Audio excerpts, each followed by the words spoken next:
ลทหารใหม่โยไกลถึงไข่ปลานบุรีเปลี่ยนที่โคศกเสียงหวานช่วยส่งข่าวถึงทางบ้านผมเป็นทหารอยู่สบายดี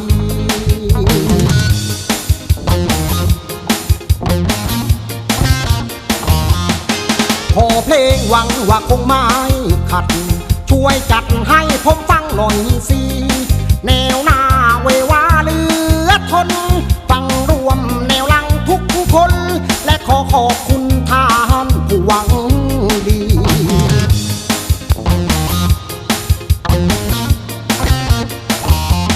ฝากเสียงเพลงจากแนวนั้นสู่มิตรเพลงทุกคณะด้วยไม่พลีคุณซอบัวบานเชี่ยวชาญปากโคงได้ฟังวันก่อนแต่งเข้าทีคณะตามล่าคนลายใจอีกทั้งคุณสมชัยผู้ใจดี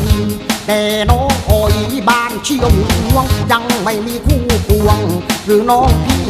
สี่สาวทวนผักบ้านบางใหญ่ขายผักเมื่อใดเลี้ยงบางสี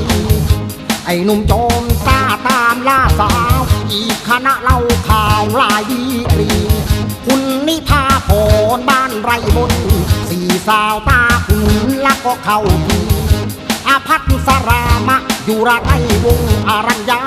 อนงทาจะโซพีคณะสามสาวเอ็ม16พอที่ยายกยิ่งมาทางนี้หนุ่มกางเกงหลวมนักคนไปตัดใหม่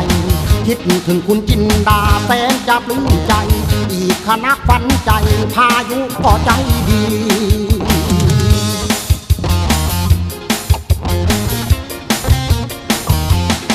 ปอลอต่อท้ายมาถึงแม่